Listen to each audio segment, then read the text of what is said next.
Thank you all for having me. My name is Rayan Roslansky. I have the pleasure of heading the product organization at LinkedIn, and I've been asked to come to talk to you about skills and labor.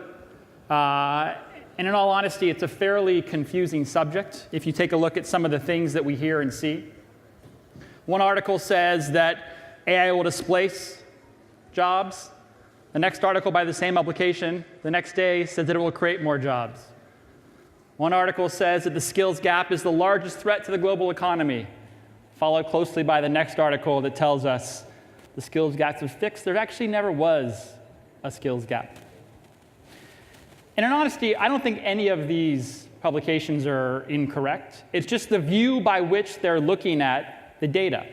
If you take a look, if you really think about economic, labor, education data, the way that it's collected across the globe is fairly siloed and sometimes inconsistent. Sometimes it's done in small surveys, sometimes it's done in large surveys. The data isn't really shared globally, although we have a global economy. But at the end of the day, multi-billion-dollar decisions are made off of this data. Should or should we not invest in teaching students certain skills? Does our economy have a skill gap or not? And if you're making decisions based off this data, you potentially are creating large problems downstream. I love this quote, which is that when you're launching a rocket, if your trajectory is off by inches at launch, you'll be off by miles out in orbit. And if you all are making decisions right now based off of the limited data you have for the future of where your economy or training ecosystem should go, you could potentially be making very fatal decisions.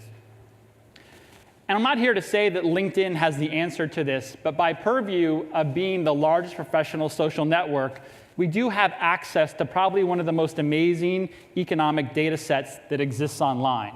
Let me quickly explain to you what I mean. Hopefully you're all aware of LinkedIn, that app on your phone by which professionals can create their identity online. As an example, a professional in France will put on their LinkedIn profile all of the jobs that they've ever had in the past. It's a lot of interesting data of where they worked, what they know, as well as their current job or where they're currently working, where they went to school and the skills that they learned in that training, as well as what their top skills are, what this person actually knows, and how well they know it. They also create access to connections and showing us who they know in the world. That's a lot of information that people are sharing because it's their professional identity of record on the internet. It's how they find opportunity.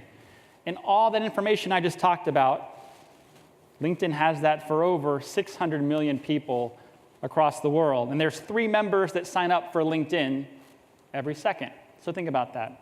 All these people and all this really rich information, which makes sense because they're trying to find opportunity. It's not only people. Companies also create a presence on LinkedIn, where they are, what they do, where they're located. From there, you can obviously understand a variety of interesting things about those companies, and there's over 30 million companies that are active on LinkedIn right now. So you have 600 million people, 30 million companies. Those companies then publish opportunities into LinkedIn as well to find those employees, job listings that have the skills that are necessary for the job, things like what the job pays, what you'll be doing at the job. And at any given time, there's over 20 million jobs that are on LinkedIn. 600 million people, 30 million companies, 20 million jobs that are all moving across the board at record speed on the LinkedIn platform. That creates what we call the economic graph. It's a representation of everything that's going on across the world professionally. And just to give you an understanding of the scale, the magnitude of this graph, it actually updates 5 million times per minute. So if you think about the power and understanding that we can have and we can help you with to understand what's really going on in the world, it all exists here. When you talk about social media companies that are using data for erroneous purposes, that's not what LinkedIn is doing. We're using the data to try and help people find opportunity, for governments to help create opportunity for their citizens. So what do we know from this data, for example? Even though people will list around 1 million skills in the world that they have, I can tell you definitively there's only 35,000 skills in the world that really matter, that map to about 99% of the jobs. If you want to dig into a city to see what's going on, Let's take Sydney, for example. On Sydney and LinkedIn, there's roughly 35,000 jobs posted, 2 million members, 220,000 companies. That's really cool. It's a lot of interesting data, and it's moving pretty quickly, probably even for a city like Sydney. So what do we know about Sydney?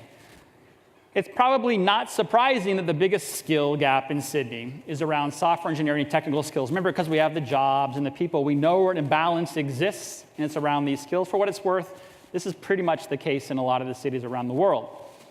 So if you're in Sydney, what do you want to ask yourself? Well, where are we finding this talent for software engineering and technical skills? How can we look into that? Remember, all those schools are also on LinkedIn as well. And what you find is that, oh, it's great. Some of the top 3 universities in Australia are producing all this talent of software engineers in Sydney. You'd probably expect that. What you wouldn't expect is the 4th source of education into Sydney software engineers. It's actually the University of Mumbai. And that's really important for you to know if you are running a government entity inside of Sydney. What's going on here? Turns out there's a huge migration of people who are being trained in India with software and technical skills that are then moving to Sydney. And that's really interesting to know. If you're thinking about how do I attract more people, should I be doing more things in India to find these people? And it really starts to open up the fact that this is a global economy. It's not just constrained to your one area. But also, if you're in Sydney, what else do you want to ask yourself if you see something like this? Are we losing talent to somewhere else in the world? And absolutely, Sydney is losing software engineering talent to somewhere else in the world, and that's California. And this is the problem with data, because if I stopped right here, you'd see one version of this story. But if you actually have access to real-time data to understand these trends and you dig into it, it turns out that migration right there is actually happening predominantly by 2 companies. Atlassian, which is a technology company that is headquartered in Sydney, that also has a presence in the Bay Area, as well as Google, which is obviously in the Bay Area, but has a huge presence in Sydney as well. And if you think about it and zoom way back over a couple of years, it turns out what both these companies are doing is moving talent between these 2 areas. Now, whether or not this is, vital information, it is a great data point for you to understand about the truth of what's happening inside of one of your areas, inside of any of your cities or countries, to understand what's really going on. If we take a look at another country, let's take a look at South Africa. We actually did a partnership recently with the World Bank to better understand how we can help the government of South Africa. And it turns out, one of the things that we found really quickly was good for South Africa. They're actually graduating, and the schools are teaching a lot of software engineering technical skills, but really focused on analysis and data mining. Those are 2 really important technology topics for what it's worth. But when we look at the flip side of the equation, what are companies looking for who are hiring in South Africa? It turns out the top technical skill is actually Java development. The 7th most skill in demand is statistical analysis, which is being taught. There's actually a pretty large supply-demand imbalance, and by making a quick change to help the universities, South Africa, understand that they should be teaching more Java development because there's companies that are waiting and looking for that talent, we can help that imbalance become more clear. Another thing we found in South Africa is that there's a big push towards entrepreneurship. You want a country to work, entrepreneurship needs to work really well. But a really interesting thing is happening inside South Africa. It turns out that when you compare South Africa entrepreneurs to other parts of the world, entrepreneurs in South Africa are actually 2 times less connected to people outside of South Africa. South Africa has a very booming entrepreneurial scene, but you know what it's doing? It's very insular. People are connected and doing business with each other. Whereas other countries are actually expanding out, entrepreneurs doing business with other countries as well. It's something that I don't know how you would know that unless you had access to a massive graph of data that we've been able to help South Africa understand. Here's how your entrepreneurs can do better by connecting beyond. So we looked at some areas like Sydney, South Africa. We can also take a look at any skill to kind of see what's happening inside of that area as well. I'm going to leave it up to futurists to opine on whether or not AI is going to do anything detrimental or positive to the world, but what do we actually know through data about AI? It turns out that AI is this really nebulous term. When it boils down to it, there's a ton of actual skills that go into creating programs that are automated. neural networking, machine learning. There's a bunch of tools you need to know how to use. So we can actually take a look at that basket of skills to truly understand what's going on in the world. And it turns out there's two kind of interesting things that are happening. First, you know that AI is this great term being thrown around for IT and software engineering, but it turns out that there's actually a lot of other industries where these skills are penetrating as an indication of AI activity happening. That's really important to know. People talk about it as this thing that's, how is this going to impact media or real estate, et cetera. We're actually starting to see the penetration already, which is actually really good to see. Also, people think that this is a skill or a set of skills that are really specific to one area of the world, and actually that's not true. It's actually starting to become pretty global.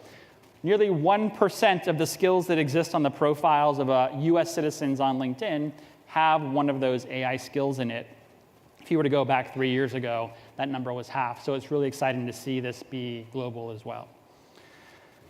I could sit here all day long and dive into this data on any city, on any skill, on any combination of those skills. And we actually do love to partner with any companies or governments to help understand this data. One of the things that I can tell you by looking at this data is that it's obvious that there is change afoot in the way that the labor markets and education systems are going to work moving forward. 65% of children, we just talked about children in the last session, so those children, they are going to hold a job that does not yet exist.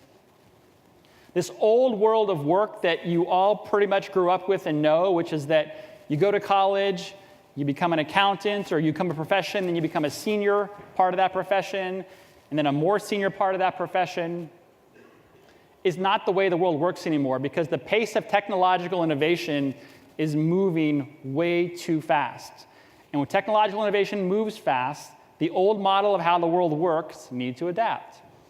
If you are a retail owner or worker, or even a truck driver today, it's pretty safe to say that roughly in 2025, those jobs as we know them will become obsolete. And that pace, like I said, is even going to be moving faster in developing countries because the pace of innovation is moving faster in developing countries. The reality of the world right now is that workers are on a treadmill where you actually have to run just to stay in place right now. And I'm not going to say that this type of world is utopian or dystopian. It's just going to be different. There's going to be a ton of opportunity for people that understand the new pace at which we're moving. But there's going to be much quicker obsolescence, especially around unskilled labor. What's the only thing I can tell you I believe is going to be important here? Without a doubt, the fact that continuous learning is pretty much going to be the key. The problem is that learning is hard. For most people, it's like diet or exercise. It's something that you know that you're going to need to do, but it's really hard to actually go and do it. Especially when you want to have to put in an investment of a lot of time and effort to pick up a new skill. If you are a truck driver and you want to be skilled in IT, that's a really big investment to make. So how can we help? It starts with some of the data I talked about in the beginning. When you can really help someone understand that if you learn this skill, there's a job waiting for you on the other side, helps reduce the burden of that investment. So access to the economic graph, like we talked about, I think is going to be very critical moving forward. I think it's also important for us all to understand that this isn't a problem that we try and fix for all of us. A lot of the educated people, the top 1%, that's not where this change needs to occur. It needs to occur much further down. And in a world where you can watch an Instagram story in a minute, the way that we train the workforce is going to need to be much quicker, much more practical. The way that we've thought about education in the past, which is that there's a model which you go through, 4 years of college, I think that's going to be pretty outdated. Right now in the United States, over 50% of graduates from college are either unemployed or underemployed. For the first time in history, student debt in the United States is outpacing credit card debt. This system is obviously broken and needs to change. I think that in a perfect world, if you have access to all the data and understanding that you need, you can fundamentally understand a model where you know what people need to learn, because on the other side of that are opportunities available for them, which at the end of the day helps everyone around you as well. Fundamentally, what we're talking about here, and I think what everyone in this room, no matter where you're from, no matter what you care about, can understand and align against a vision, which is that we want to create economic opportunity for all. Luckily, that's also the vision for LinkedIn as well. And I would love to put it out there that we would love to partner with any of you in so much as we can to help bring that economic reality and that data to the decisions that you'll be making to make your governments better moving forward as well. Thank you very much for your time.